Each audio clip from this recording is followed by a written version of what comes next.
Something is proving அப்படின்னு சொல்லுவாங்க. முக்கியமான சில விஷயங்கள் நடக்க போகின்றது. அதனால தான் பீகார்லயும் வந்து ஒரு ரிட்டையர்டு ஆர்மி லெப்டினன்ட் ஜெனரலை கவர்னராக போட்டிருக்காங்க. அவருக்கும் வந்து இந்த மாதிரி நிறைய அனுபவம் இருக்கின்றது. RN ரவி அவர்கள் அவருடைய அனுபவம் கேட்கவே வேண்டாம். இது வந்து something serious is going to happen in the interest of nation. உடனே சொல்லாதீங்க சார் காங்கிரஸ் இருந்த வரைக்கும் பிரச்சனை இல்லை அப்படின்னு. பாருங்க, அதுக்கு முன்னாடி பாஜகவும் ஆட்சியில் இருந்திருக்கின்றது. அங்கேயும் அப்பவும் நாம வந்து மந்திரியா இருந்திருக்கோம். ஸோ நாம அங்க மத்தியில மந்திரி பதவியில இருந்திருந்தோம்னு சொன்னா அது எதிர்கட்சியா இருந்தாலும் ஆளுங்கட்சியா இருந்தாலும் கவர்னர் பதவி வேணும். அங்க மத்தியில நமக்கு மந்திரி பதவி இல்லைன்னா மட்டும்தான் வேணும். தேவைக்காவோட கூட்டணி வைக்கிறதுக்காக அவங்க குரல் கொடுத்தவங்க இப்ப கூட்டணி உறுதியான பிறகு அந்த கோபத்தை குறைப்பதற்காக இவரை எடுத்துக்கிறாங்களா கருத்து? சரி, என்னங்க பண்றது? ராகுல் காந்தியை நம்பி இந்த மாதிரி எல்லாம் வந்து கோஷம் போட்டாங்க. இப்ப கடைசியில ராகுல் காந்திய முடிவு செல்லாது அப்படின்னு சொல்லிட்டு கர்கே அவர்களுடைய முடிவு இது. அப்படிதான் மாணிக்கம் தாக்கூர் சொல்லியிருக்காரு. கர்கே அவர்கள் இந்த மாதிரி முடிவு எடுத்துட்டாரு. நாளைக்கு 29 மறுபடியும் சீட்டு வேணும்னா இவங்க தயவு தானே வேணும். ஓட்டு சீட்டு எல்லாம் இவங்க தானே கொடுக்கணும். ராம்சே, நான் கொஞ்சம் டீசென்ட்டா பேசுறவன். என்ன இந்த அளவுக்கு நீ இன்சல்ட் பண்ணியானா அதுக்கப்புறம் நான் எழுந்து போயிடுவேன். தேமுதிகவுல பாலிடிக்ஸ்ல வாங்கன்றது என்ன இன்சல்ட் உங்களுக்கு? நீங்க தான் சொன்னீங்க முதலமைச்சர் கட்சியில நீங்க இருக்க மாட்டீங்களா? அதாவது நான் ஏதோ சீரியஸா பேசிட்டு தான் நினைச்சுருக்கிறேன். என்ன வந்து ஒரு காமெடி கும்பல்ல போய் சேர்க்கிற பத்தி சார், உங்களை காரணமா வச்சுதான் நீங்க உங்களுக்கு 3 சீட்டு கிடைச்சுன்னு சொல்லி தாவேக்காரன் செங்கோட்டையன் பேசியிருக்காரு. இது டேமேஜ் பண்றாரா? டேமேஜ் பண்ணல, உண்மையை சொல்லியிருக்காரு. என்ன சொல்லியிருக்கணும்? இவ்வளோ சொல்லி 3 தான் கட்சி தான் அவங்களுக்கு, இவ்வளவுதானா அவங்க டக்கு அப்படின்னு கேட்டிருக்காங்க. ஏன்னா அவனே சொன்னாங்கல்ல, அவங்களுக்கு எங்களுடைய செல்வாக்கு தெரிந்திருக்கின்றது, எங்களுடைய வந்து வலிமை தெரிந்திருக்கின்றது, பண்றாங்க அது பண்ணாங்க. அவர் சோடங்கரே சொன்னார்ல வருகிறது. அவ்வளோலாம் சொல்லிட்டு கட்சியில 3 தானா? ராகுலுடைய நிலைமை அவங்க கட்சிக்காரங்களே கை விடுற அளவுக்கு போகும்னு நான் நினைக்கல ராம்சன்.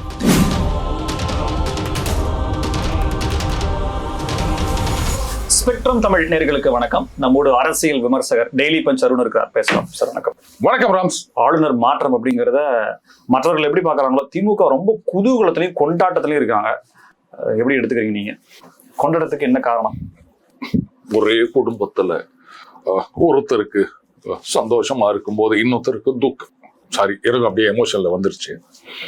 இங்க வந்து சந்தோஷமா இருக்காங்க. அது என்ன ரீசன் எனக்கு தெரியல. ஒரு தரப்புல என்ன சொல்றாங்க பாருங்க, இது அவர் இருந்திருந்தாருன்னா எங்களுடைய வெற்றி 234 ஜெயிச்சிருப்போம், அவரை தூக்கிட்டாங்களே அப்படின்னு சில பேர் கூட நக்கலா சொல்லிட்டு இருக்காங்க.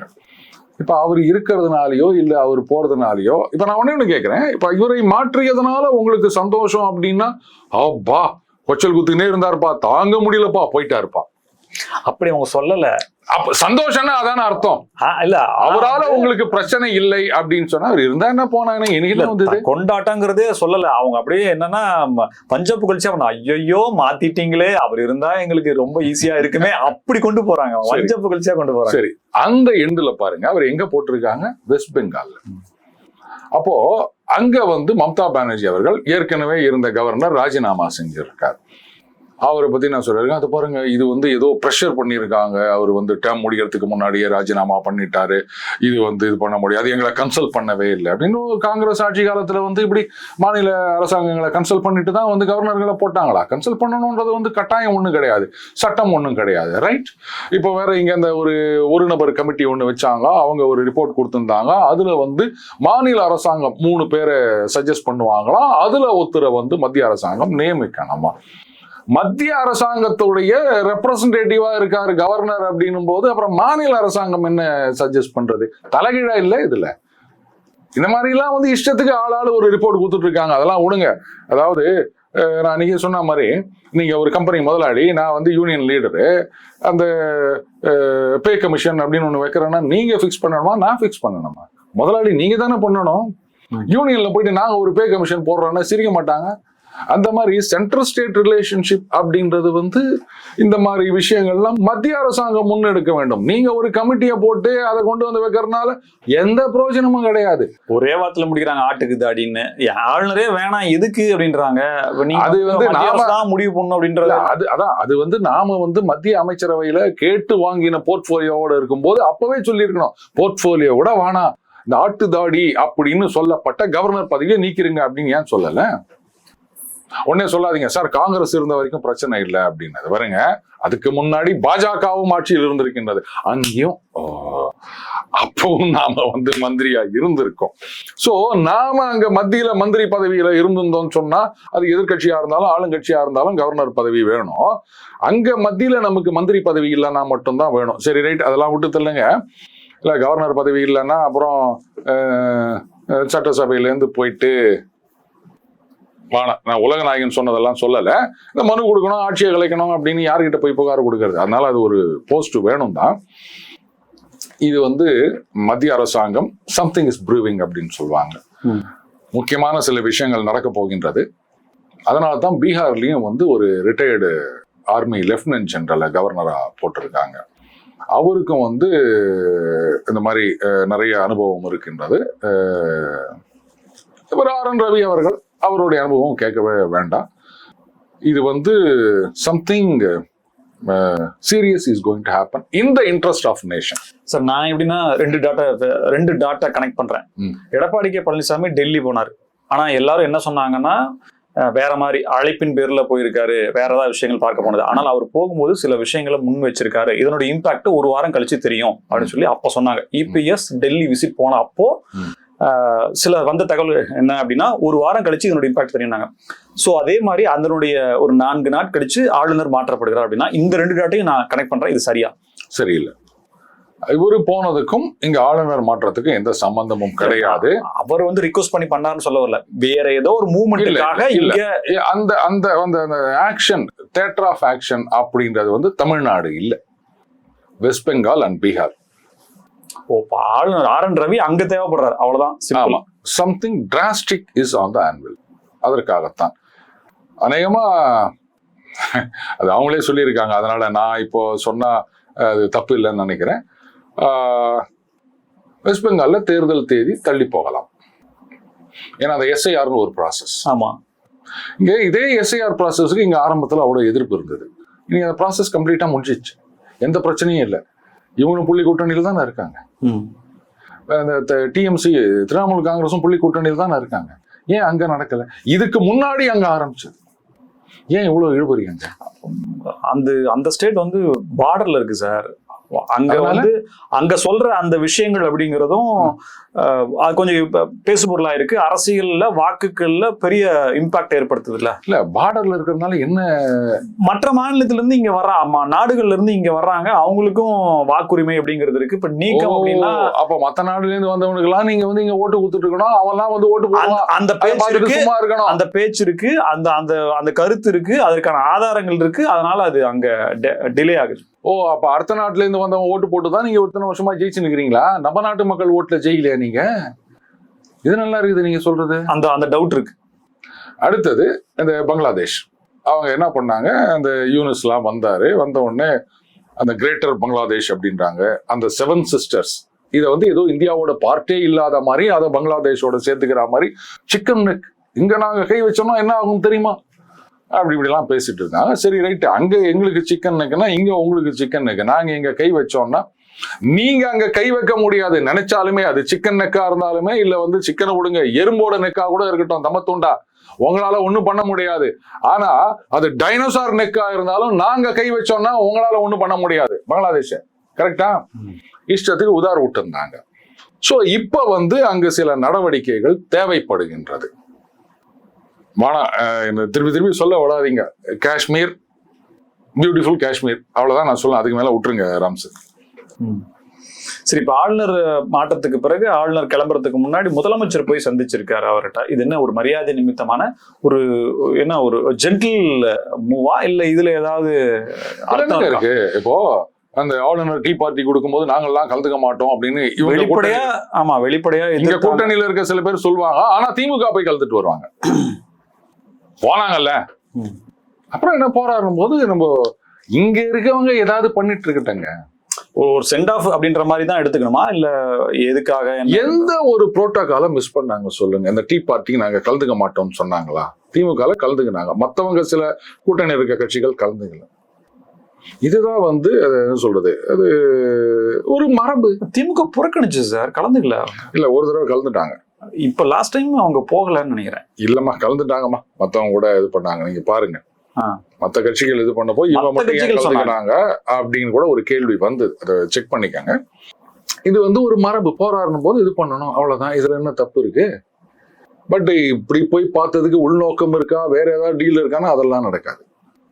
அப்படிலாம் எதுவுமே கிடையாது. நீங்க கேட்கிற நோக்கம் என்னன்னு எனக்கு புரியுது. அப்படி எதுவும் கிடையாது. இது வேற ஒரு பெரிய திட்டத்துக்கான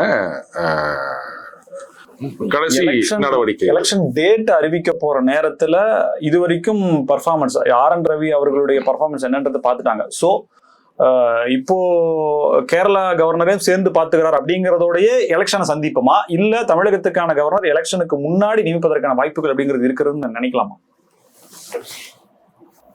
ஒரு எலெக்ஷன் தேதி தள்ளி போனா வெஸ்ட் பெங்காலுக்கு சொன்னீங்க, தமிழ்நாட்டுக்கு ஏன் தள்ளி போனோம்? அந்த அளவுக்கு இங்க எஸ்ஐஆர் காரணம் சொன்னீங்க. பட் இங்க அதெல்லாம் ஆயிடுச்சுல, முடிஞ்சு போச்சு. சோ இங்க தள்ளி போறதுக்கான ரீசன் அப்படின்னா இல்லையே எதுவுமே இல்ல. தள்ளி போடுற வரைக்கும் இவங்களுக்கு நல்லது. டெய்லி பேப்பர்ல, எல்லா பேப்பர்லயும் அட்வர்டைஸ்மெண்ட் போடலாம் தமிழக அரசாங்கம் சார்பில். அதுக்கப்புறம் திமுக சார்பில் தான் போடணும். அனௌன்ஸ் பண்ணியாச்சுன்னா அது வந்து கட்சி செலவு கணக்கில் போயிடும். அது கவர்னர் வருவார், நிச்சயமா வருவார், கவலைப்படாதீங்க. அதாவது எலெக்ஷன் டேட்டுக்கு முன்னாடியே கவர்னர் வந்துருவார் அப்படின்றது இதுல என்ன இருக்கு? ஒரு கவர்னர் போறது பெரிய விஷயமா? அதெல்லாம் போடுவாங்க. அதனால நீங்க கவலைப்படாதீங்க, நிச்சயமா வருவார். அதை வச்சு பிஜேபி ஏதாவது மூவ் பண்ணுதா அப்படின்ற மாதிரி எலெக்ஷன் கவர்னரை வச்சு எல்லாம் மூவ் பண்ணணும்னு அவசியம் கிடையாதுங்க. சும்மா இங்க சில பேர் சொல்றது, அது காங்கிரஸ் காலத்துல பண்ணிட்டு இருந்தது. பாஸ்கர் ராவை கொண்டு வந்தாங்க, கவர்னரை வச்சு தானே கேம் ஆடினாங்க காங்கிரஸ். இந்த மாதிரி தான் பல இடங்கள்ல பண்ணவங்க காங்கிரஸ். அவங்க இன்னும் ரொம்ப யோகியம் மாதிரி பேசிட்டு இருப்பாங்க இன்னைக்கு, பாஜக இந்த மாதிரி செய்கிறது அப்படின்னு. நீங்க வந்து எல்லாரையும் கன்சல்ட் பண்ணிட்டு தான் வந்து மம்தா பானர்ஜி அவர்கள் சொல்றாங்க, என்கிட்ட கேட்கவே இல்லை. உங்ககிட்ட எது கேட்கணும்? இன்ஃபர்மேஷன் தான், இன்னார் வராரு கவர்னர், இன்னைக்கு பதவியேற்பு விழா, அவ்வளவுதானே தவிர உங்ககிட்ட வந்து பர்மிஷன் வாங்கணும்லாம் எங்கேயுமே அவசியம் கிடையாது. காங்கிரஸ் இருக்கும்போது இதெல்லாம் கேட்டீங்களா? எங்களை கன்சல்ட் பண்ணோம்னா, ஒருவேளை அது கூட்டணியா இருக்கும்போது அப்ப மிரட்டலாம். போர்ட்போலியோவே நம்ம போய் கேட்டு வாங்கிட்டு வரோம் போது இன்னார கவர்னரை போடு அப்படின்னு சொல்லலாம். அப்ப கூட வந்து இந்த மாதிரி ப்ரையர் கன்சல்டேஷன் இருந்ததா எனக்கு நினைவில்லை. Correct me if I am wrong. அப்புறம் இப்ப என்னது உங்களை கன்சல்ட் பண்ணணும் அப்படின்னு கேட்கிறேன். சும்மா சொல்லலாம் கவர்னரை வைத்து விளையாடுகின்றார்கள். அதெல்லாம் காங்கிரஸோட போயிடுச்சு ராம்ஸ். இவங்க கவர்னரை வைத்து விளையாட்டு அப்படின்றதெல்லாம் கிடையாது. காங்கிரஸ்ல இருக்கக்கூடிய எம்பிஸ் எல்லாமே வந்து திமுகவுக்கு எதிராக பேசிட்டு இருந்தாங்க. இப்ப அதுல ஒரு எம்பி என்னன்னா, அந்த பக்கம் அப்படியே விட்டுட்டு திமுக கூட்டணி உறுதியான பிறகு கவர்னரை அடிக்கிறாங்க. ஜோதிமணி எம்பி தான் சொல்றாங்க. அவங்க என்ன சொல்றாங்கன்னா, மேற்கு வங்கத்தினுடைய வெற்றி உறுதி செய்யப்பட்டு விட்டதா, அதனாலதான் அங்கு செல்கிறார் ஆர்.என். ரவி. பிரச்சாரகர், முதன்மை பிரச்சாரகர் இங்கிருந்து செல்கிறார், இது எங்களுக்கு இழப்புத்தான் சொல்லி கிண்டல் பண்றாங்க. அதுதான் நான் சொன்னேன். சரி, அப்ப இங்கேருந்து அவர் அங்க போனா வெஸ்ட் பெங்கால்ல டிஎம்சி ஜெயிச்சிருவாங்கன்னா, டிஎம்சி தானே ஜெயிக்க போறாங்க. உங்க காங்கிரஸ் தோக்க தானே போகுது, மண்ணை கவ போகுது. டிஎம்சி வந்து எப்படி காங்கிரஸோட அலையன்ஸ்ல தான் அங்க எலெக்ஷனை ஃபைட் பண்ண போறாங்களா இந்த தடவை? ஏதோ ஒரு கட்சி ஜெயிக்கிறதுன்றதுக்காக நீங்க ஏங்க உட்காந்து சந்தோஷப்பட்டு நிக்கிறீங்க? இந்த கருத்து திமுகவுக்கு சந்தோஷத்தை கொடுக்குற மாதிரி இருக்குல்ல. அப்படியா? சூப்பரா பேசுறாங்க அப்படின்றாங்க. அப்படியா? அப்போ வந்து தமிழக காவல்துறை வந்து பாஜகவின் கட்டுப்பாட்டில் இயங்குகின்றது அப்படின்னு கொஞ்ச நாளைக்கு முன்னாடி ட்வீட் போட்டாங்களா? அதுக்கு என்ன அர்த்தம்? அதான் சரி பண்றாங்களோ? இப்ப அந்த காங்கிரஸ் தேவைக்காவோட கூட்டணி வைக்கிறதுக்காக குரல் கொடுத்தவங்க இப்ப கூட்டணி உறுதியான பிறகு அந்த கோபத்தை குறைப்பதற்காக இவரை எடுத்துக்கிறாங்களா கருத்து? சரி, என்னங்க பண்றது? ராகுல் காந்தியை நம்பி இந்த மாதிரி எல்லாம் வந்து கோஷம் போட்டாங்க. இப்ப கடைசியில ராகுல் காந்திய முடிவு செல்லாது அப்படின்னு சொல்லிட்டு கர்கே அவர்களுடைய முடிவு அப்படிதான் மாணிக்கம் தாக்கூர் சொல்லியிருக்காரு. கர்கே அவர்கள் இந்த மாதிரி முடிவு எடுத்துட்டாரு. நாளைக்கு 29 மறுபடியும் சீட்டு வேணும்னா இவங்க தயவு தானே வேணும், ஓட்டு சீட்டு எல்லாம் இவங்க தானே கொடுக்கணும். அதனால வேற வழி இல்லை, இப்படிதான் சொல்லி ஆனோம். என்ன பண்றது? சீட்டு கொடுக்குற பெரிய மனுஷன் அவங்களெல்லாம் நம்ம இது பண்ணிக்க முடியுமா? ஒண்ணு புரிஞ்சிச்சு, நாட்டு மக்கள் தான் ராகுல் தலைமையை நம்பல அப்படின்னு சொன்னா காங்கிரஸ்ல இருக்கவங்களே ராகுலை நம்புறது இல்லப்பா. அவங்களுக்கே புரிஞ்சு போச்சு, அவரை நம்பி இவ்வளவுதான் கோஷம் போட்டமே, கட்சியில இப்படி ஆயிப்போச்சு, கைத்து போட்டு வந்துட்டாங்களே 28+1ன்னு. இதை நம்பி நம்ம இவ்வளவுலாம் சொல்லிட்டு அடுத்த எலெக்ஷன்ல சீட்டு கொடுக்க முடியாதுன்னு சொல்லிட்டா இவரா நமக்கு சீட்டு வாங்கி கொடுக்க போறாரு. அதனால மறுபடியும் நம்ம ஜிங்கு ஜக்கு அடிக்க ஆரம்பிச்சிருவோம். இவங்க சந்தோஷப்படுற மாதிரி நம்ம ட்வீட்டா போட்டுட்டு இருப்போம். அந்த பண்ணதுக்கெல்லாம் வந்து பிராயச்சித்தம் அப்படின்னு இறங்கி இருக்காங்கன்னு கூட சொல்லலாம். கரெக்ட் தானே நான் சொல்றது? ஐயோப்பா, ராகுலுடைய நிலைமை அவங்க கட்சிக்காரங்களே கை விடுற அளவுக்கு போகும்னு நான் நினைக்கல ராம்ஸ். 3 சீட் எக்ஸ்ட்ரா வாங்கியிருக்காங்க, 25ல இருந்து 28 வாங்கியிருக்காங்க. இந்த 3 சீட்டு எச்சுக்கு தாவேக்கா தான் காரணம், எங்களை காரணமா வச்சுதான் நீங்க உங்களுக்கு 3 சீட்டு கிடைச்சுன்னு சொல்லி செங்கோட்டையன், தாவேக்காரன் செங்கோட்டையன் பேசியிருக்காரு. இது டேமேஜ் பண்றாரா? டேமேஜ் பண்ணல, உண்மையை சொல்லியிருக்காரு. என்ன சொல்லி இருக்கணும்? இவ்வளோ சொல்லி 3 தான் கட்சி தான் உங்களுக்கு, இவ்வளவுதானா உங்க டக்கு அப்படின்னு கேட்டிருக்கணும். ஏன்னா அவங்களே சொன்னாங்கல்ல, அவங்களுக்கு எங்களுடைய செல்வாக்கு தெரிந்திருக்கின்றது, எங்களுடைய வலிமை தெரிந்திருக்கின்றது, பண்றாங்க அது பண்றாங்க. அவர் சோடங்கரே சொன்னார்ல வருகிறது, அவ்வளவுலாம் சொல்லிட்டு கட்சியில 3 தானே. அப்போ உங்களுக்கும் டர்ரு, ஏதோ கொடுத்த வரைக்கும் லாபம் இது பெருசா சொல்லிக்கிறாங்க. 60 இப்படி இப்படி குறைந்திருந்தது, இப்ப மறுபடியும் ஏறி இருக்கின்றது. என்ன பெருமை. சந்தானம் சொல்லுவார், மேய்க்கிறது எருமை, இதுல என்ன பெருமை அப்படின்வாரு. அந்த மாதிரி 3 சீட்டுக்கே இவ்வளவா, ஒரு ராஜ்யசபா சீட் வேற கொடுத்துட்டாங்க. தேமுதிக ஒரு ராஜ்யசபா சீட்டு கொடுத்துறாங்க. அதுக்கு அப்ப நீங்க 2வது கேட்க வேணாமா? அதுக்கு பின்னாடி பயங்கரமான சஞ்சலப்பெல்லாம் இருந்ததா, பிரேமலதா விஜயகாந்த் அவங்களுக்கும் சுதீஷ் அவர்களுக்கும் காரசாரமான விவாதம், மனக்கசப்புக்கள்லாம் இருந்ததாகவும் பல செய்திகளாவே வந்துருச்சு. நான் போகட்டுமான்ற மாதிரி சொல்லி எல்லாம் அதுல சொல்ல உண்மை சார். ராம்சே, நான் அன்னைக்கே சொன்னேன், இவங்க உடன்பாடு அப்படின்னு வரதுக்கு முன்னாடியே பாருங்க, ராஜ்யசபா எம்பி சீட்டு கொடுத்தா யாருக்கு கொடுக்க போறாங்க? தம்பி கொடுப்பாங்க. இல்லைன்னா இவரை தோக்கடித்து விட்டார்களே, ஜெயிக்க வைத்திருக்கூடாதா அப்படின்னு சொன்னா பிள்ளைக்கு கொடுக்க போறாங்க. வேற யாருக்கும் கொடுக்க போறது கிடையாது. அவ்வளவுதானே. இதுல புதுசா கட்சிக்காக பிரேமலதா விஜயகாந்த் அவங்க தான் போறதா தொண்டர்கள், நீங்க போய் அங்க போய் பேசணும் அப்படி சொல்லி எல்லாம் சொன்ன உடனே அவங்களும் கொஞ்சம் இதுதான் பேசின மாதிரி வருது. அவங்க தம்பி தான் ஃபர்ஸ்ட் சாய்ஸ். ஒருவேளை மகன் கேட்டிருந்தா அவருக்கு கொடுத்துருக்கலாம். பட் அவர் இங்க அடுத்த சிஎம்க்கு தயாராகி கொண்டிருக்கின்றார். என்னங்க விஜய்க்கு அடுத்ததா இல்ல? விஜய்லாம் வரப்போறது கிடையாது. 26 முடிஞ்ச பிறகு 31 அவங்களுடைய இலக்கே அதுதான். தேமுதிக தனித்து நின்று ஆட்சியை பிடிக்கும். அவர் விஜய பிரபாகரன் தனித்து நின்று ஆட்சியை பிடிக்கும். ஆமா, கூட்டணி கூட கிடையாது, அதெல்லாம் கிடையாது. விஜய பிரபாகரன் அவர்கள் தான் சிஎம் ஆக போறாரு. அவர் தான் ஏன் தேமுதிக ஜாயின் பண்ணக்கூடாது? இல்ல கான்பிடென்டா இருக்கீங்க, மேபி உங்களுக்கு எதனா ஒரு மினிஸ்டர் போஸ்டோ, உங்க மூலியமா எனக்கு எதனா ஒரு கான்ட்ராக்ட் கிடைக்கும், நானும் ஏதோ ஒரு 4 காசு பார்ப்பேன். ராம்சே, நான் கொஞ்சம் டீசென்ட்டா பேசுறவன். என்ன இந்த அளவுக்கு நீ இன்சல்ட் பண்ணியானா அதுக்கப்புறம் நான் எழுந்து போயிடுவேன். தேமுதிகவுல பாலிடிக்ஸ்ல வாங்கன்றது என்ன இன்சல்ட்டா உங்களுக்கு? நீங்க தான் சொன்னீங்க முதலமைச்சர்னு. முதலமைச்சர் கட்சியில நீங்க இருக்க மாட்டீங்களா? அதாவது நான் ஏதோ சீரியஸா பேசிட்டு இருக்கதா நினைச்சுக்கிறேன். என்ன ஒரு காமெடி கும்பல்ல போய் சேர்க்கிற பத்தி சார், என்ன நீங்க தான் சொன்னீங்க தேமுதிக ஆட்சி அமைக்குது 30ல போறாங்கன்னு. அதுல போய் ஏன் சார் சேரமாட்டீங்கன்னா என்ன காமெடி பண்றான்றீங்க நீங்க. இப்ப 2ல எது உண்மை? அவங்க அந்த மாதிரி லட்சியத்துல இருக்காங்க. நான் அந்த மாதிரி நினைக்கிறதுக்கு நான் ஜெயிஞ்சக் அடிக்கிறவன் கிடையாது. புரியுதா? இந்த 26ல இவர் சொல்லி நிக்கிறாரு தாவேகா, 31ல அவங்க சொல்ல போறாங்க. அவ்வளவுதானே வித்தியாசம். இல்லாட்டா எதுக்கு கட்சி நடத்துறாங்க கடைசி வரைக்கும்? அந்த 6+1 இப்படியே இருக்கிறதுக்கா? எனக்கு சொல்லுங்க. ஏன்னா அவங்க சொன்னாங்க தேமுதிக 234 சின்னத்துல நிப்பாங்க. அது முதல்ல முடிவு பண்ணுங்க. உதயசூரியனா இல்ல அவங்க சொந்த சின்னமா? உதயசூரியன் தான் 6 ஊத்துக்கிறாங்கல்ல. அதுதான் 3 உதயசூரியன் நின்னா 30ல எப்படி நீங்க முரசா? ஆமா, உதயசூரியன் நின்னா 30ல எப்படி நீங்க முதலமைச்சர் ஆவீங்க? இதுல என்னங்க இருக்குது?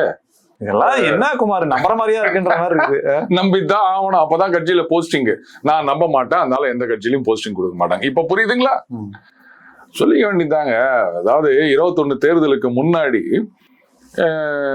அவருடைய மகனுடைய இன்டர்வியூ ஒன்று பார்த்தேன் ஒரு சேட்டலைட் சேனல்ல. எம்ஜிஆருடைய லெகசி கேப்டனுக்கு தான் அப்படின்னும் போது அப்ப அவர் சொல்றாரு, இது மாதிரி எங்க அப்பா தான் இந்த எம்ஜிஆர் பாட்டு அந்த மாதிரி ஸ்டைல் அதெல்லாம் பண்ணியிருக்காரு. அவர் வச்சிருந்த காரை இப்போ எங்க அப்பா தான் வாங்கி வச்சிருக்கார். நீங்க சொப்பன சுந்தரி எதுவும் மீன் பண்ணல? இல்ல, அவர் எம்ஜிஆர் கார் வச்சிருந்தாரு, MSW சம்திங் ஏதோ ஒரு கார் வச்சிருந்தாருல எம்ஜிஆர் அவர்கள். அதை இவர் தான் வாங்கி வச்சார் அப்படின்னு ஏதோ சொல்லியிருந்தாருங்க. ரொம்ப வருஷத்துக்கு முன்னாடி பார்த்ததுனால அது சரியா எனக்கு எக்ஸாக்ட் வேர்ட்ஸ் எனக்கு ஞாபகம் வரல. ஸோ இந்த மாதிரி தான் அரசியல் அப்படின்றது ஆயிட்டு இருக்கு. அப்படி இருக்குச்சு அவங்க 2031 ஆட்சி அப்படின்னு அவங்க ஆசைப்பட்டாங்கன்னா தப்பே கிடையாது. எல்லா கட்சியும் சிஎம் ஆகணும் தான் நினைக்கிறாங்க. தெரியல அதிமுக என்ன ஆகும் தெரியல. பாருங்க, இன்னைக்கு தேமுதிக திமுகல போய் சேர்ந்துக்கிறாங்க அப்படின்னு சொன்னா அவங்களுடைய பலகீனத்தினால கிடையாது, பெருந்தன்மை. அவங்கதான் சொன்னாங்கல்ல, பாருங்க திமுக அதிமுக 2 கட்சியை விட்டுட்டு தேமுதிக தான் இன்றைக்கு பேசு பொருளாக இருக்கின்றது. இவங்க யார் பக்கம் போவாங்க அப்படின்றதான் இன்னைக்கு தமிழகமே காத்து கொண்டிருக்கின்றது அப்படின்னு பிரேமலதா அவர்கள் சொன்னாங்கல்ல. அப்போ அந்த அளவுக்கு பலம் வாய்ந்த ஒரு கட்சி இன்னைக்கு திமுகவோட போயிருக்காங்கன்னா ஒரே காரணம் தான். சரி ரைட்டு, இந்த கேம்ல நீங்க ஜெயிச்சுட்டு போங்க. ஏதோ போன தடவை பார்லிமெண்ட் எலெக்ஷன்ல இவரை ஜெயிக்க விடல, அவரை மட்டுமாவது ஜெயிக்க விட்டுருக்கலாம். இருந்தாலும் உங்களை மன்னித்து மறந்து பெருந்தன்மையாக நீங்கள் ஆட்சிக்கு வருவதற்கு நாங்கள் உதவி செய்கிறோம் இந்த தடவை, அவ்வளவுதான் அப்படின்னு கூட எடுத்துக்கலாம் இல்லையா? பெருந்தன்மையை புரிஞ்சுக்காங்க ராம்சே. ஏன் இப்படி இடக்க முடக்காவே யோசிச்சுக்கிறீங்க நீங்க? புல்லரிக்குது இல்ல? ஆமா, இன்னொரு விஜயகாந்த் தடவை நீ என்ன போய் இந்த கட்சியில போய் சேரு. விஜயகாந்தினுடைய மரணமும் விஜயகாந்தை விமர்சித்த வார்த்தைகளும் உண்மை விசுவாசிகளுக்கு இன்னும் காதுல ஒழிச்சுக்கிட்டே இருக்குன்னு சொல்லி அப்பப்ப தகவலா வருது. கரெக்ட் தான், என்ன பண்ண முடியும்? கேட்டா சொல்லுவாங்க இவருக்கும் வந்து கலைஞர் அவர்களுக்கும் தான் வந்து நிறைய பேசியிருக்காரு, பேனாலாம் கொடுத்திருக்காரு அப்படின்னு எதையோ ஒண்ணு சொல்லிக்க வேண்டிய. எங்களுக்கு திருமணம் செய்து வைத்ததே அவர்தான். அதாவது அவர் கலைஞர் அவர்கள் இருந்த வரைக்கும் பாத்தீங்கன்னா, கலைஞர்னு இல்லை, இவங்க அதிமுகவிலையும் சரி, ஜெயலலிதா அவர்கள் வந்த பிறகும் சரி, இந்த சினிமா துறையில இருக்கவங்க என்ன பண்ணுவாங்க, ஒரு சிஎம் ஒருத்தர் பதவி ஏத்துக்கிறார் அப்படின்னு சொன்னா உடனே திரைத்துலகத்துல ஒரு பாராட்டு விழா, இந்த பக்கம் கமல் அந்த பக்கம் ரஜினி அப்படின்னு 2 பேரும் நின்றுப்பாங்க, மற்ற நடிகர்கள் இல்லாம வந்துருவாங்க. அப்போ நாளைக்கே வந்து திமுக அதிமுக திமுக அதிமுக மாறி மாறி வருது அப்படின்னு வச்சுக்கோங்களேன், எந்த பக்கம் கூட்டணி சேர்றோமோ அந்த போட்டோ எடுத்து வச்சுக்கலாம். பாத்தீங்களா, அவங்களோட நாங்க இருந்தோம் அப்படின்னு இவர் பேனா ஊத்திருப்பார், ஊத்திருப்பார், இவங்க வந்து ஒரு கார் ஊத்திருப்பாங்க, அவங்க வந்து ஒரு பைக்கு கொடுத்துருக்கலாம், அதை வச்சுன்னு பார்த்தீங்களா அவரு எனக்கு கொடுத்தாரு இவர் எனக்கு கொடுத்தா அப்படின்னு சொல்லிக்க வேண்டியதான். எல்லா இடத்துலையும் நம்ம துண்டை போட்டு வைக்க வேண்டியதான். அந்த போட்டோவை அப்படியே கப்புன்னு குருவி காமிச்சிட்டு பார்த்தீங்களா அதோ அன்றைக்கே கூட்டணி அப்படின்னு சொல்லிக்க வேண்டியதுதான். வேற என்னப்பா, நான் கொள்கையை பார்த்து தான் கூட்டணி வச்சுருக்கிறாங்களா? இங்க முதல்ல கட்சிக்கே கொள்கை கிடையாது, அப்புறம் தானே கூட்டணிக்கு கொள்கைன்னு கேட்குறீங்க நீங்க. யார் நிறைய கொடுக்குறாங்க சீட்டு, அதான் ஒரே சீட்டு. ஆமா சீட்டு. நீங்க நோட்டு அப்படின்னா இல்ல, அது கொடுத்து முடிச்சிட்டாங்க முன்னாடி, இதுல அது இருக்கா அப்படின்னு எனக்கு தெரியாது. பட் தயாநிதி மாறன் வேற ஒரு கட்சியை பத்தி பேசும்போது சொன்னாரு, இவ்வளவு கேட்கறாங்க அப்படின்னாரு. அதனால அது கூட இருக்கலாம். என்னதையா எடுத்து சொல்லுதையா? இல்ல, அவர் இந்த மாதிரி டக்கு டக்குன்னு சில நேரங்களில் உண்மையை உளறிடுவார். சொன்னாரு இவ்வளவு கேட்கறாங்க அப்படின்னு. அவங்க கொடுக்கவே தான். சரி, நான் 15-10 ஊத்தாங்க, அதுக்காக நீங்க ஒரேடியா கேட்டீங்கன்னா நியாயம் இல்லைல்ல. அதான் அவர் வெள்ளந்தியா சொல்லிக்கிறார், தப்பா நினைக்காதீங்க நீங்க. சரி, மிக நன்றி சார். பல்வேறு தகவலுக்கு நன்றி. நன்றி ராம்ஸ். எங்களை மீண்டும் சந்திப்போம். இணைந்தங்கள் ஸ்பெக்ட்ரம் தமிழோடு.